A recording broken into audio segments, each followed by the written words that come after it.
Olá, boa tarde. Consultas médicas online. Essa prática foi regulamentada pelo Ministério da Saúde em 2020 por causa da necessidade de isolamento imposta pela pandemia. A medida, no entanto, estava vinculada ao estado de emergência em saúde, que teve o fim decretado na semana passada. Agora a pergunta que fica é: será que essa prática vai continuar? Esse é um dos destaques de hoje. Vamos aos demais. Seminário Nacional do Pacto pela Primeira Infância. Pesquisa aponta que mais de 30% das crianças com menos de 5 anos em situação de acolhimento retornam pelo menos uma vez aos abrigos públicos. Polícia Federal e Ministério Público informam que ainda não encontraram nenhum indício do suposto estupro e assassinato de menina Yanomami em Roraima. Na sessão plenária do Supremo Tribunal Federal, a ministra Carmen Lúcia chamou a atenção para a crueldade do caso e pediu providências urgentes. E ainda, segurança no trabalho é tema de webinário realizado pelo Tribunal Superior do Trabalho.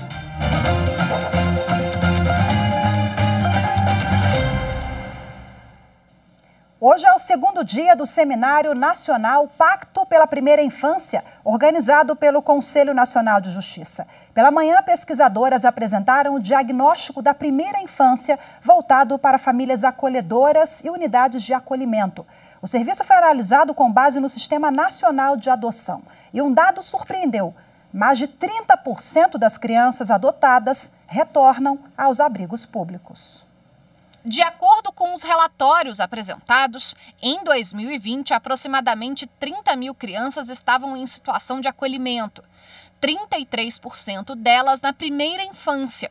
Um dado que chamou a atenção do Conselho Nacional de Justiça é que 31% dos menores de 5 anos retornaram pelo menos uma vez ao acolhimento institucional e 21% ao acolhimento familiar. A reentrada no acolhimento pode indicar que, para uma parcela dessas crianças, as ações desenvolvidas não foram suficientemente efetivas. Ainda pode ser um indicativo de que a ausência de políticas públicas que deveriam auxiliar a família no processo do cuidado e de acesso a direitos básicos, bem como a situação de pobreza dessas famílias. O levantamento aponta que muitas crianças ainda são institucionalizadas por causa da extrema pobreza em que se encontram as famílias sanguíneas, que não têm condições de criá-las com direitos básicos. Outro ponto destacado como motivo para a necessidade do acolhimento foi a negligência. A negligência é o motivo mais recorrente para o acolhimento, né? Então, recorrentemente nas narrativas escolhidas, as famílias das crianças acolhidas têm sido olhadas e tratadas como pouco capazes de cuidar de sua prole, motivando a perda das suas crianças. Tirar crianças das instituições e promover a convivência familiar e comunitária é uma das prioridades do Conselho Nacional de Justiça e das entidades parceiras na promoção dessa política pública. No entanto, o Brasil encontra uma barreira. São mais de 2.700 unidades de acolhimento institucional para apenas 432 serviços de famílias acolhedoras, 7% do total. A meta, no entanto, é de transformação. Em 2025, a coalizão Família Acolhedora, união entre a sociedade, o governo e o sistema de justiça, quer que essa porcentagem chegue a 20%. É mais fácil promover a convivência comunitária, é mais fácil promover a autonomia progressiva, o envolvimento da criança nos afazeres domésticos, na relação com as compras da casa, com a manutenção da casa, uma participação ativa na economia ali da casa, e aí falando de jovens. E na primeira infância, claro, os vínculos afetivos estáveis, e nós sabemos da importância deles e do cuidado individualizado. O Ministério da Cidadania apresentou uma avaliação sobre a evolução do Plano Nacional de Convivência Familiar e Comunitária, relacionado à primeira infância. A conclusão é que nos últimos anos houve avanço nessa política pública, mas há um caminho a ser percorrido. Um grande achado que tem muita relação com a primeira infância foi a necessidade de se ampliar a oferta do serviço de acolhimento. Isso foi um dos aspectos mais fortes identificados nas pesquisas. Então, a necessidade de ampliar essa oferta, sobretudo no Norte, Nordeste, Centro-Oeste, municípios de pequeno porte, de cumprir o Estatuto da Criança e Adolescente, que prevê que essa é a modalidade preferencial, de incluir metas claras na atualização do plano para isso e efetivar uma transição gradativa. E ampliar o conhecimento também, promover uma mudança de cultura na rede que ainda privilegia o acolhimento institucional.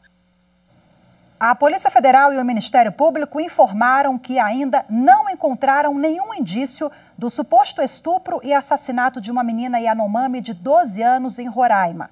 O crime foi denunciado no início da semana. A ministra Carmen Lúcia, do Supremo Tribunal Federal, cobrou uma investigação rigorosa do caso. O crime teria ocorrido na última segunda-feira na comunidade indígena Yanomami Aracaçá, em Roraima. O presidente do Conselho Distrital de Saúde Indígena Júnior Yanomami denunciou que uma menina de 12 anos teria sido estuprada e morta por garimpeiros e que outra criança teria se afogado no rio. A Polícia Federal, o Ministério Público Federal, a FUNAI e a Secretaria de Saúde Indígena foram esta semana à aldeia Aracaçá, na região dos Uaicás, para apurar a denúncia. Segundo o grupo de investigação, após as apurações, não foram encontrados indícios da prática de crimes de homicídio e estupro ou de óbito por afogamento, conforme denunciado pelo líder indígena. Os órgãos afirmaram que vão continuar investigando o caso e que estão comprometidos a esclarecer todas as denúncias que recebem contra a comunidade indígena.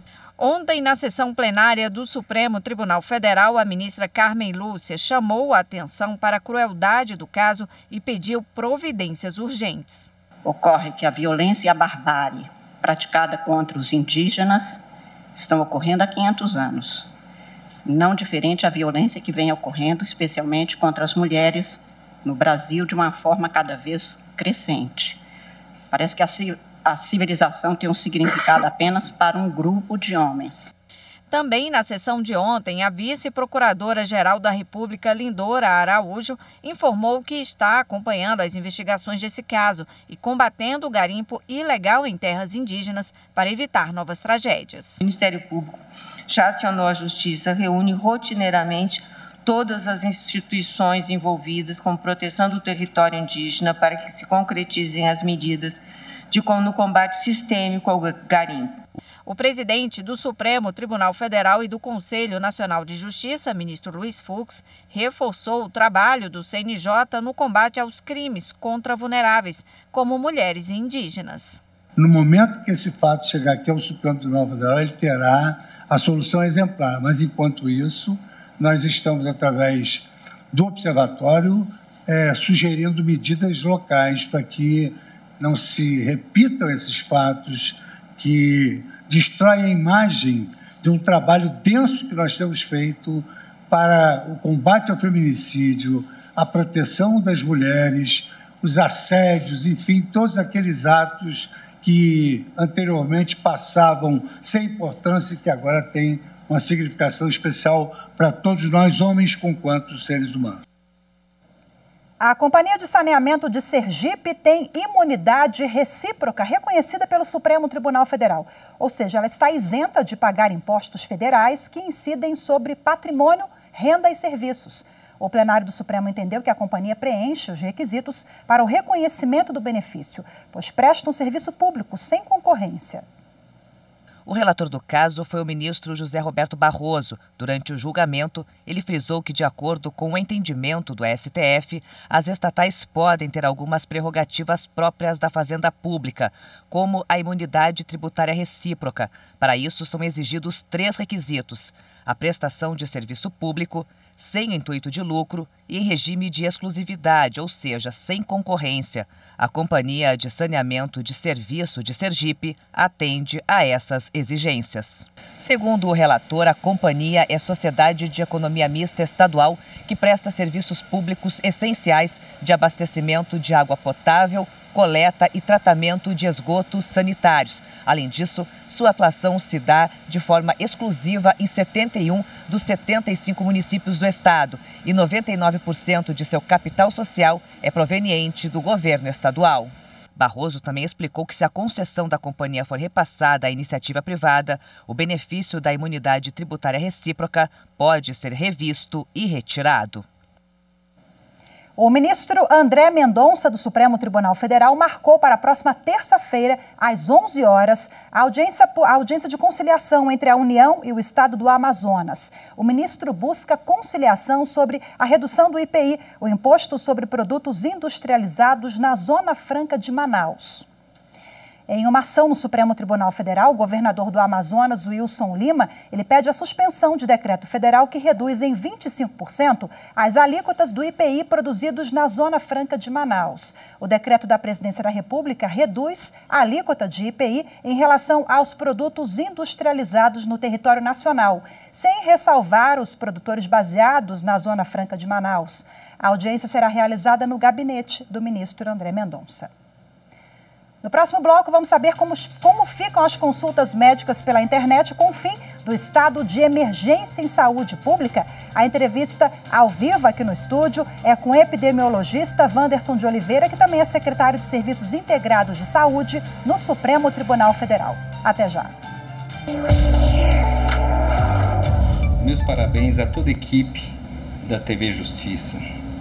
Que vocês continuem nesse firme propósito de dar transparência dos julgamentos do Supremo Tribunal Federal e também de transformar o juridiquês em uma linguagem fácil, didática e acessível ao cidadão comum.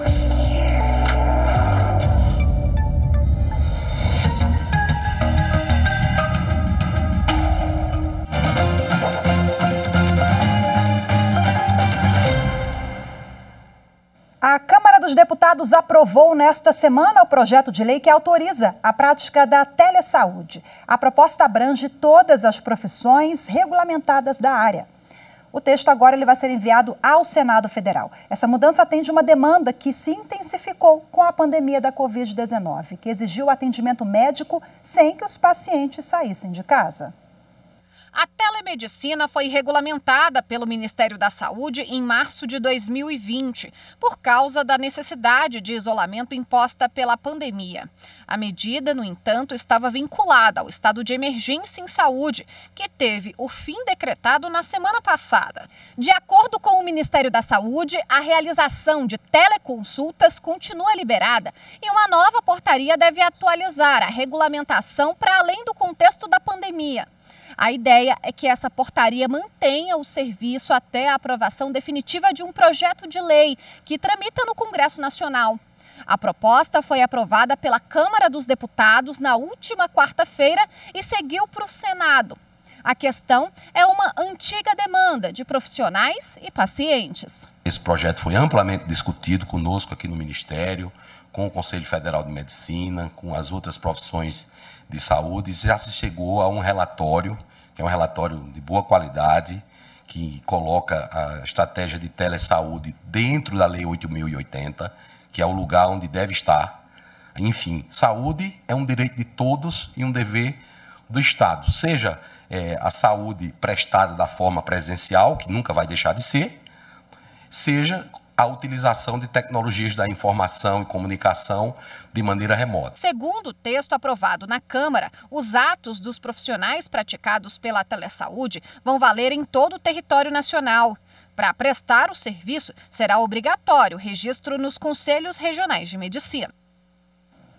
Bom, e para a gente repercutir agora essa e outras questões, eu converso ao vivo aqui no estúdio com o epidemiologista Wanderson de Oliveira, que também é secretário de Serviços Integrados de Saúde no Supremo Tribunal Federal.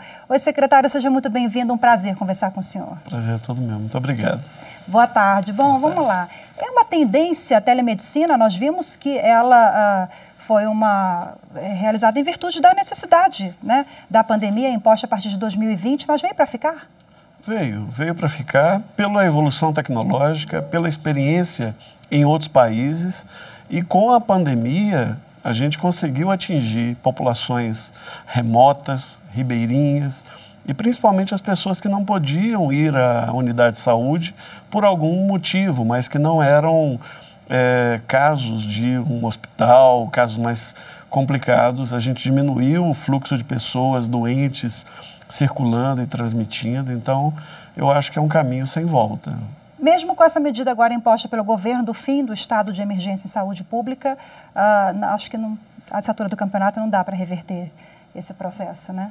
A emergência é um ato administrativo, né? Nós ainda estamos em pandemia, porque tem vários países que estão em situação mais crítica, né? Nós vimos a China, na Ásia, vários países com aumento de casos. O Brasil não, o Brasil vem apresentando redução significativa, resultado de uma campanha de vacinação bastante ampla, né? Nós tivemos um avanço enorme na cobertura vacinal, né? Então, acho que o nosso cenário ele é mais adequado para essa medida.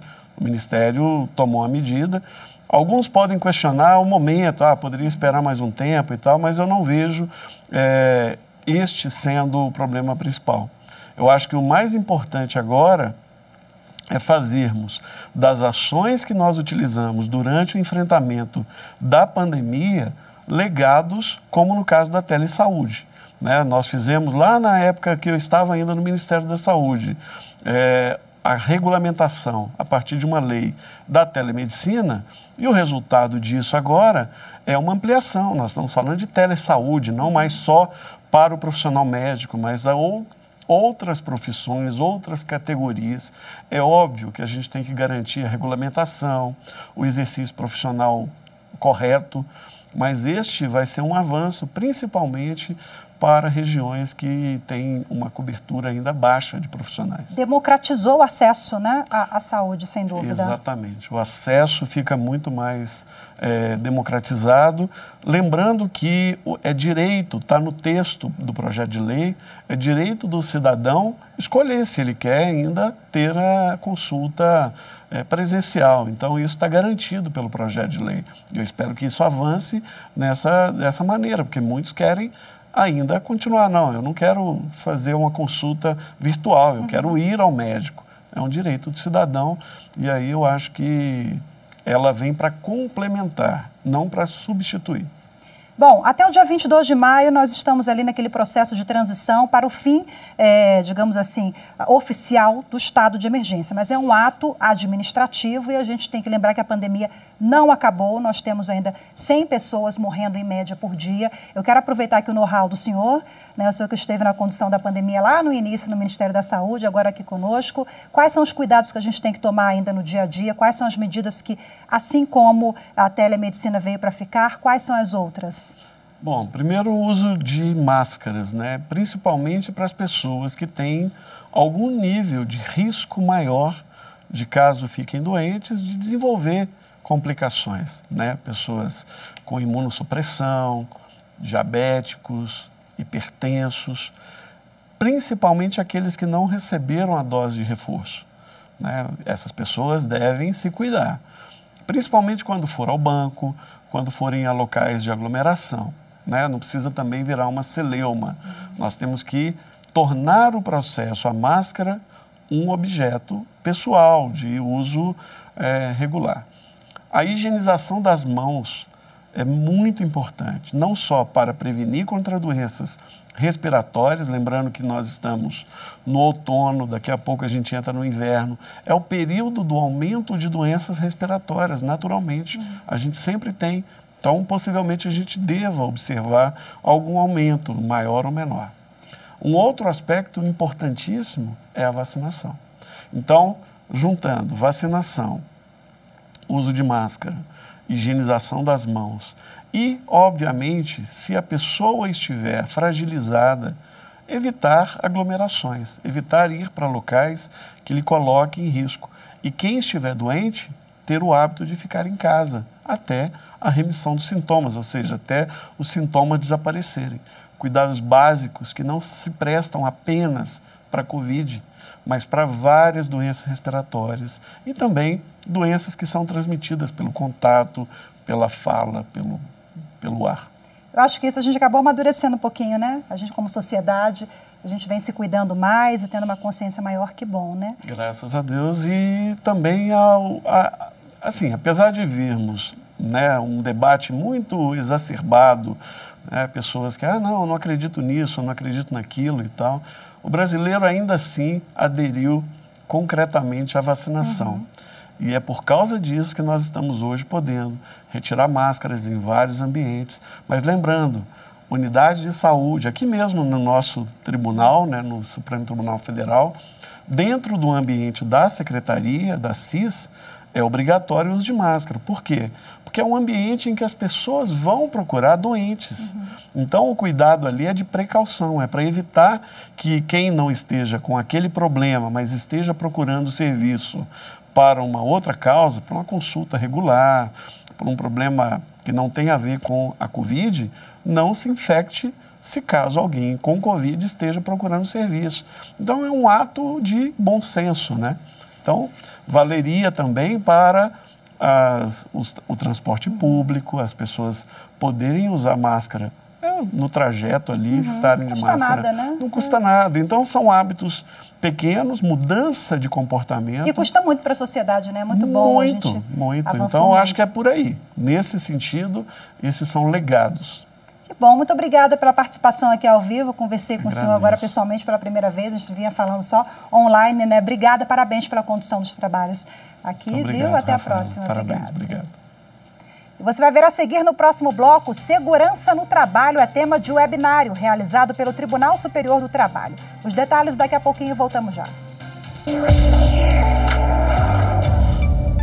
Parabéns à TV Justiça pelos seus 20 anos. Tenho acompanhado e tenho participado durante esses 20 anos de atuação da TV Justiça e certamente ela tem contribuído para que as pessoas tenham mais cidadania e que tenham mais também acesso aos seus direitos e garantias fundamentais. A TV Justiça é fundamental para promover o acesso à justiça no Brasil.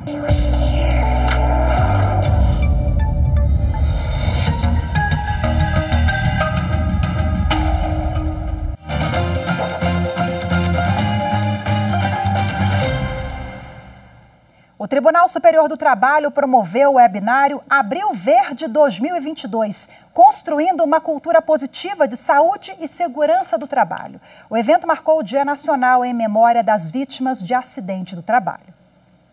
Na abertura do webinário, o presidente do Tribunal Superior do Trabalho e do Conselho Superior da Justiça do Trabalho, o ministro Emanuel Pereira, afirmou que a segurança do trabalho é um tema precioso para o ramo do direito.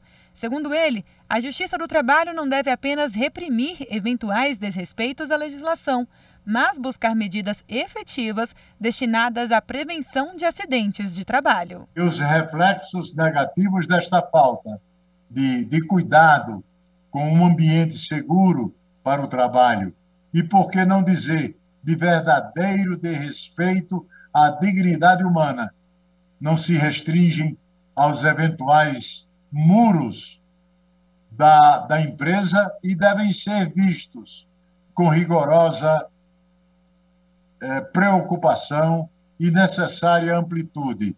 A coordenadora do programa Trabalho Seguro, ministra Adelaide Miranda Arantes, destacou que o Dia Nacional em memória às vítimas de acidentes de trabalho, instituído pela Organização Internacional do Trabalho, e o Abril Verde conscientizam a sociedade sobre a importância da prevenção de acidentes de trabalho e doenças ocupacionais. Precisamos mesmo mobilizar todos os esforços que estiverem ao nosso alcance para tornar a prevenção cada vez mais uma postura imprescindível e arraigada na cultura ocupacional de nosso país. O desembargador Sebastião Oliveira, do Tribunal Regional do Trabalho da Terceira Região e gestor nacional do programa Trabalho Seguro, destacou que desde a criação do programa Trabalho Seguro, em 2010, o número de mortes por 100 mil habitantes caiu de 6,34 para 4,19 trabalhadores vítimas de acidentes de trabalho. São 48 mortes a menos por ano de acidente de trabalho. Podemos dizer, portanto, que esse nosso programa colabora para economizar vidas. Não estou dizendo que foi só o nosso programa, repito, é a conjugação de todos aqueles que preocupam com a prevenção do acidente de trabalho e com a prevenção das doenças ocupacionais. O professor e pesquisador do Programa de Pós-Graduação em Trabalho, Saúde e Ambiente da Fundacentro, falou que a construção da cultura positiva de segurança e saúde do trabalho nas organizações deve levar em conta o comprometimento das lideranças com a saúde e segurança, a descentralização do processo de tomada de decisões e a formação dos trabalhadores, entre outros pontos. Ele defendeu ainda a revisão do Marco Legal de Saúde e Segurança do Trabalhador, com a participação efetiva de diferentes setores da sociedade. Nenhuma ação isolada será suficiente, né, para promover a cultura positiva de segurança e saúde. O programa existente no TST, ele dá uma contribuição fundamental, mas ele tem que ser somado com outras ações. No ano em que a TV Justiça completa 20 anos, toda sexta-feira o Jornal da Justiça vai trazer o depoimento de pessoas que participaram da nossa programação, que nos ajudaram a levar conhecimento a você, como o juiz Fabrício Castanha Lunardi. Vamos conferir.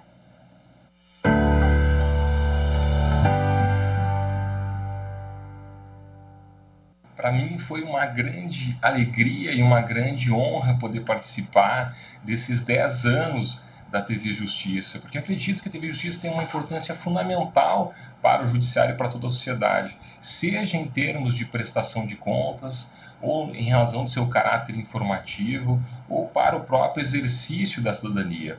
A partir do momento em que os julgamentos do judiciário passam a ser televisionados, as pessoas passam a acompanhar esses julgamentos e a debater esses temas principais que estão no Poder Judiciário. Além disso, a TV Justiça tem um amplo caráter informativo e educativo sobre os direitos das pessoas, né? Então explicando esses direitos e também a forma como as pessoas podem exercer esses direitos.